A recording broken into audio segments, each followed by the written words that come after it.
Hello student, welcome to our YouTube channel. दोस्तों, आज हम आर्य साइंस एंड टेक्नोलॉजी का जो सिलेबस है उसमें एक टॉपिक दिया हुआ है स्वास्थ्य देखभाल, संक्रामक, असंक्रामक और पशुजन्य रोग।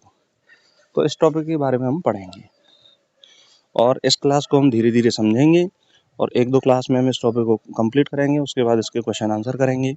तो जो भी स्टूडेंट इस चैनल पर नए हैं, इस चैनल को जरूर सब्सक्राइब करें। और साथ ही साथ मैं ये बात बताना चाहूँगा कि आरएस की जो साइंस एंड टेक्नोलॉजी की जो टॉपिक्स हैं उनके कई सारी क्लासेस जो है वो पहले हम फिनिश कर चुके हैं। तो उन क्लासेस को आप देख सकते हो, उन टॉपिक्स को पढ़ सकते हो। अच्छी क्लासेज हैं और कम समय में आप उस टॉपिक को कवर कर सकते हो और कुछ नया सीखने को आपको ज़रूर मिलेगा। देखिए, आप कहीं भी किसी भी संस्था में पढ़ रहे हो तो सभी टीचर्स बहुत अच्छा पढ़ाते हैं, लेकिन फिर भी मैं ये कहता हूँ कि आपको कुछ ना कुछ नया ज़रूर प्राप्त होगा।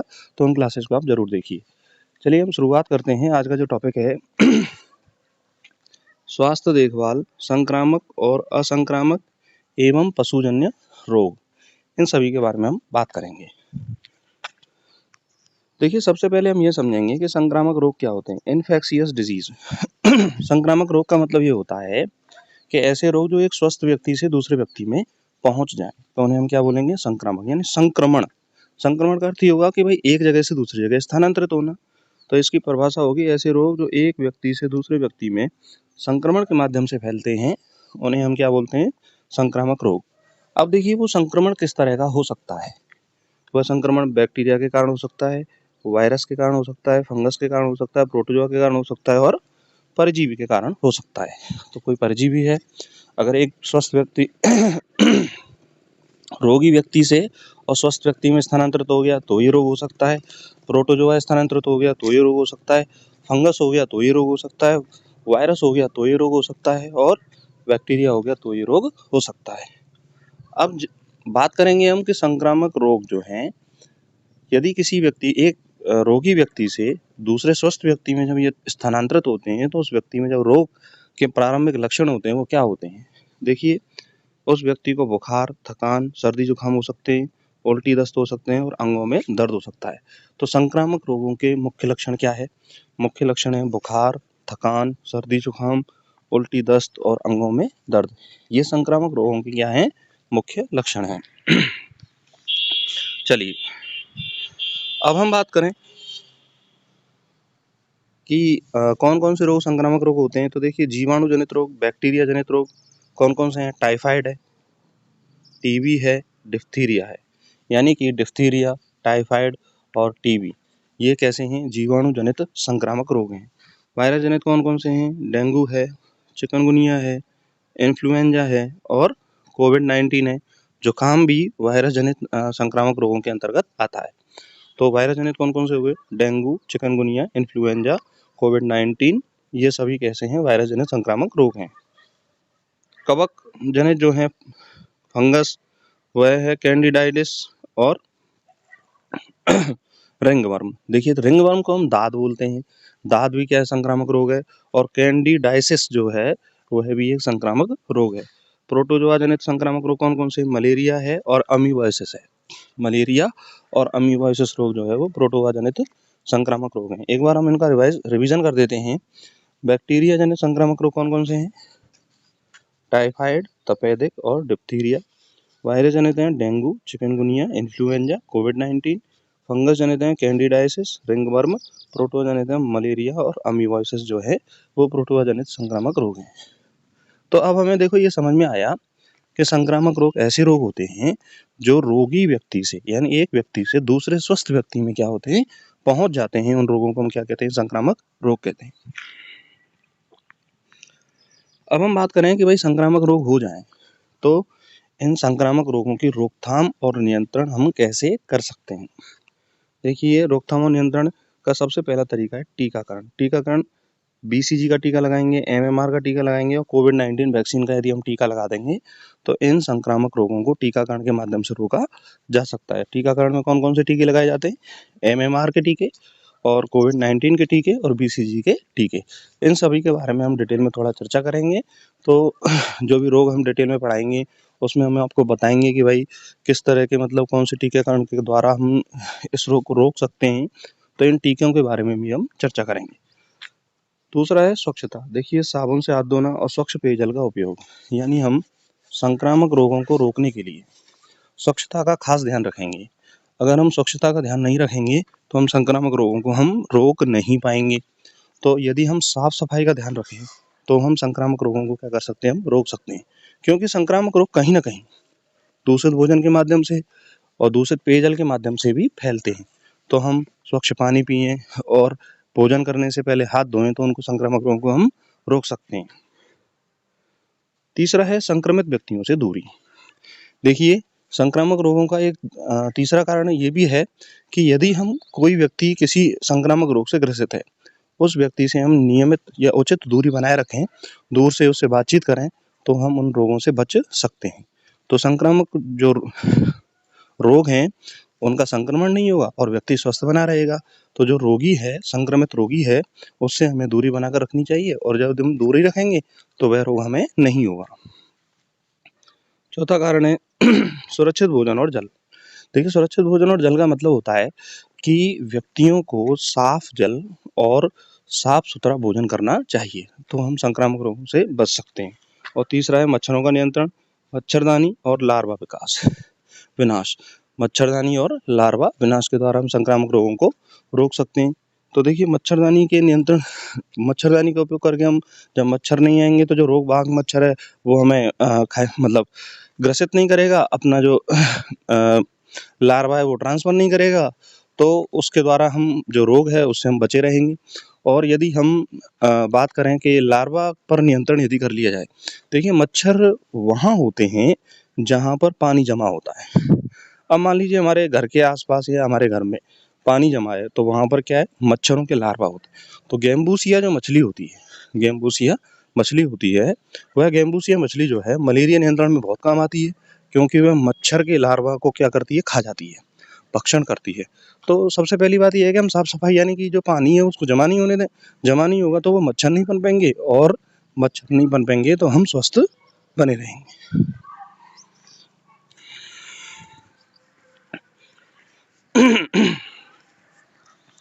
आगे हम बात करें असंक्रामक रोगों के बारे में। देखिए, इनके नाम के आगे लग रहा है असंक्रामक, यानी नॉन कम्युनिकेबल डिजीज, यानी ऐसे रोग जो किसी रोगी व्यक्ति से स्वस्थ व्यक्ति में नहीं फैलते, उन रोगों को हम क्या कहते हैं, असंक्रामक रोग कहते हैं। जैसे इसकी परिभाषा है, ऐसे रोग जो संक्रमण से नहीं फैलते बल्कि जीवन शैली और आनुवंशिक या पर्यावरणीय कारकों से होते हैं। यानी हमारी जीवन शैली में कोई बदलाव आया है तो उसके कारण वो रोग हो गया है, या आनुवंशिक कारणों से रोग हो गया है, माता पिता से स्थानांतरित जीन के कारण वो रोग हो गया है, या पर्यावरण में बदलाव आने के कारण जो है वह रोग हो गया है। तो ऐसे रोगों को हम बोलते हैं नॉन कम्युनिकेबल डिजीज, असंक्रामक रोग। इसके मुख्य कारण क्या है, अस्वस्थ जीवन शैली, जैसे शारीरिक निष्क्रियता और असंतुलित आहार। देखिए, इस पर हमें एक ध्यान देने की जरूरत है। शारीरिक निष्क्रियता का अर्थ यह हुआ कि व्यक्ति नियमित रूप से व्यायाम नहीं कर रहा है, अपने शरीर के अंगों का संचालन वह पूरी रूप से नहीं कर रहा है, दिन भर वह आराम कर रहा है, तो उसको असंक्रामक रोग होने की क्या है, पूरी संभावना है। असंतुलित आहार का मतलब ये है कि आज की हमारी जो जीवन शैली है वो इस तरह की हो गई है कि हम घर का खाना खाने की बजाय बाहर का खाना पसंद करते हैं। तो वह जो भोजन है केवल पेट भर रहा है, ना तो हमें वह संतुलित आहार प्रदान कर रहा है, और वह हमें कई सारी बीमारियों से क्या कर रहा है, ग्रसित कर रहा है। तो जितना हो सके आप घर का खाना खाएं, बाहर का खाना खाने से बचें। आनुवंशिक कारण का मतलब ये हुआ कि माता पिता से जीन जो स्थानांतरित हुए हैं बच्चे में, उनके कारण से वह रोग हो गया है। तो इसका यह भी एक कारण है कि वह असंक्रामक रोग से ग्रसित हो सकता है। तो प्रदूषण के माध्यम से, देखिए वायुमंडल में प्रदूषण कई तरीके का होता है। वायु प्रदूषण हुआ, जल प्रदूषण हुआ, ध्वनि प्रदूषण भी हो सकता है, तो मृदा प्रदूषण हुआ। यानी प्रदूषण का कोई सा भी माध्यम हो, उस प्रदूषण के प्रदूषक कारक या केमिकल जो है हमारे शरीर में आ जाए तो हम उस रोग से ग्रसित हो सकते हैं जो असंक्रामक है। अब हम कह सकते हैं, जैसे मान लीजिए दिल्ली एक शहर है, तो वहाँ पे आप सुनते होंगे अखबारों में, टीवियों में आता है कि भाई प्रदूषण बहुत बढ़ गया, वायु प्रदूषण। तो बताया जाता है कि भाई एक व्यक्ति यदि दिल्ली जैसे शहर में रह रहा है तो सामान्य व्यक्ति भी उतना टार ग्रहण कर लेता है श्वसन के माध्यम से, जैसे उसने 5 सिगरेट पी ली हूँ। तो आप कहोगे साहब हम तो सिगरेट पीते ही नहीं हैं, लेकिन आप भले ही सिगरेट नहीं पीते हो पर श्वसन के माध्यम से आपने प्रदूषित जो वायु थी उसको अंदर ग्रहण किया है। तो जितनी 5 सिगरेट आपको नुकसान कर रही हैं उतना ही वो नुकसान करती है। तो प्रदूषण के माध्यम से भी असंक्रामक रोग हो जाते हैं। तो यदि हम इनसे बचकर रहें, स्वच्छ हवा में रहें, तो स्वच्छ हवा में रहने का मतलब ये होगा कि भाई यदि आप स्वच्छ हवा में रह रहे हो तो आपको असंक्रामक रोग होने की क्या है संभावना कम होगी। अब हम बात करें कि असंक्रामक रोगों के मुख्य लक्षण क्या-क्या होते हैं। तो देखिए असंक्रामक रोगों के मुख्य लक्षण है हृदय गति का तेज होना। यानी कि यदि किसी व्यक्ति को असंक्रामक रोग हो गया है तो उसकी हृदय गति क्या हो जाएगी, तेज हो जाएगी। रक्त में ग्लूकोज का असंतुलन, जैसे डायबिटीज है, डायबिटीज रोग में रक्त में ग्लूकोज का क्या होता है, असंतुलन हो जाता है। वजन बढ़ना या घटना, वजन बढ़ना या घटना, और सांस लेने में कठिनाई, सांस लेने में कठिनाई। तो सांस लेने में कठिनाई जैसे अस्थमा रोग है किसी को, तो उसमें सांस लेने में व्यक्ति को क्या आती है, कठिनाई आती है। तो ये असंक्रामक रोगों के क्या है, प्रमुख लक्षण है। अब हम एग्जाम्पल के बारे में बात करें कि कौन कौन से रोग जो हैं असंक्रामक हैं, जैसे हृदय से संबंधित रोग, हार्ट अटैक और high blood pressure. Heart attack और हाई ब्लड प्रेशर जो है या लो ब्लड प्रेशर है, वो सब कैसे हैं, असंक्रामक रोग। डायबिटीज टाइप 1 और टाइप 2, यानी डायबिटीज जो है मधुमेह है, 2 तरह की होती है, एक होती है टाइप 1, दूसरी होती है टाइप 2। तो देखिए ये भी एक असंक्रामक रोग का उदाहरण है। डायबिटीज ऐसे नहीं है कि भाई किसी व्यक्ति को हो गई तो दूसरा जो व्यक्ति है उसके साथ जो घूम रहा है उसको भी हो जाएगी, नहीं, वह तो डायबिटीज का कारण है कि आपकी जो जीवन शैली है उसका आपके शरीर पर नकारात्मक प्रभाव पड़ा है, तो वही क्या है, डायबिटीज है। तीसरा कैंसर, फेफड़े, स्तन, पेट का कैंसर, ये भी क्या है, असंक्रामक रोग है। कैंसर वाला जो एग्जाम्पल है परीक्षाओं में बहुत ज़्यादा पूछा जाता है, आप इसको याद रखें। तीसरा चौथा है श्वसन रोग, asthma, chronic obstructive pulmonary disease, COPD. COPD भी असंक्रामक रोग का उदाहरण है। तो ये भी आपसे पूछा जा सकता है कि भाई अस्थमा और COPD, chronic obstructive pulmonary disease जो है वो कौन से रोग का उदाहरण है, तो असंक्रामक रोगों का ये उदाहरण है। चलिए अब हम बात करते हैं असंक्रामक रोगों की रोकथाम और प्रबंधन कैसे कर सकते हैं। देखिए सबसे पहला है स्वस्थ जीवन शैली अपनाकर संतुलित आहार और नियमित व्यायाम करें। मैं अभी चर्चा कर रहा था कि यदि हम भोजन अच्छा करेंगे और नियमित व्यायाम करेंगे तो हमें संक्रामक रोग होने की संभावना बहुत कम रहेगी। नियमित स्वास्थ्य जांच कराएं, धूम्रपान और शराब से बचें, यानी हमें धूम्रपान से बचना चाहिए और शराब के सेवन से हमें बचना चाहिए। मानसिक तनाव का प्रबंधन करें, भाई हमें इस तरह की जीवन शैली अपनानी चाहिए जिस तरह से हमारे मानसिक तनाव ना हो, हमारे मस्तिष्क पर कोई दबाव ना हो। और सामाजिक जागरूकता अभियान, सामाजिक जागरूकता अभियान के माध्यम से भी हम इन रोगों पर क्या कर सकते हैं, नियंत्रण पा सकते हैं। तो यह असंक्रामक रोगों के क्या हैं, नियंत्रण के कुछ उपाय हैं। चलिए अब हम बात करते हैं पशुजन्य रोग, जूनोटिक डिजीज, यानी ऐसे रोग जो पशुओं में होते हैं तो उन्हें हम क्या बोलते हैं, पशुजन्य रोग। पशुजन्य रोग वे रोग हैं जो जानवरों से मनुष्यों में संक्रमण के माध्यम से फैलते हैं, उन रोगों को हम क्या कहते हैं, पशुजन्य रोग कहते हैं। तो पशुजन्य रोग की परिभाषा क्या होगी कि पशुजन्य रोग वे रोग हैं जो जानवरों से मनुष्य में संक्रमण के माध्यम से फैलते हैं, ऐसे रोगों को हम जूनोटिक डिजीज या पशुजन्य रोग कहते हैं। अब देखिए इसके मुख्य कारण क्या है। पहला मुख्य कारण है संक्रमित जानवरों के संपर्क में आना, यानी कि हमें वह रोग इस तरह से फैल सकता है कि यदि हम उस जानवर के संपर्क में आ जाएं जो संक्रमित है तो उससे वह रोग हमारे अंदर आ सकता है। दूसरा है दूषित खाद्य पदार्थ और जल के सेवन से, यानी हम दूषित खाद्य पदार्थ और जल का सेवन करें तो भी रोग वो हमारे अंदर आ सकता है। वायु, जल या मच्छरों के माध्यम से संक्रमण। तो देखिए जूनोटिक डिजीज कैसे हो सकती है, संक्रमित जानवर के संपर्क में आने से, दूषित खाद्य पदार्थ और जल के सेवन से, और तीसरा कारण है वायु, जल या मच्छरों के माध्यम से संक्रमण हो सकता है। तो ऐसे रोगों को हम क्या कहेंगे, जूनोटिक डिजीज कहेंगे। अब देखिए इसके उदाहरण क्या क्या हैं। उदाहरण है बैक्टीरिया जनित रोग।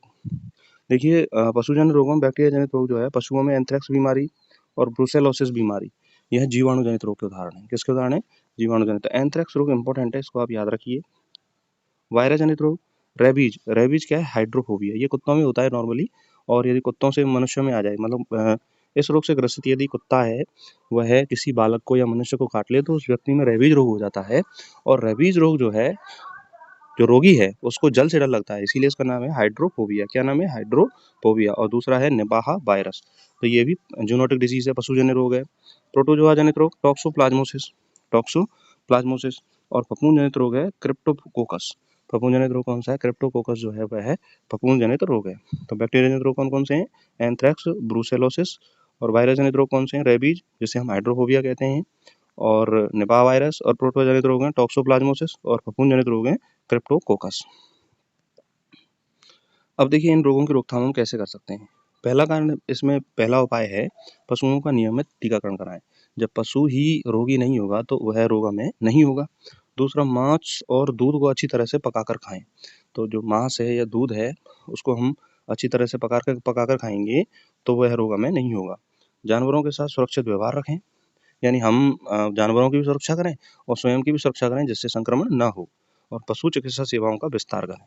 तो यानी सरकार का ये दायित्व भी है कि वह पशु चिकित्सा सेवाओं का गाँव-गाँव में और शहरों में जगह-जगह पर विस्तार करें, जिससे कि पशुओं में यदि कोई रोग लगता है तो उस रोग को डॉक्टरों के द्वारा या पशु कर्मचारियों के द्वारा जो है उसको नियंत्रित किया जा सके।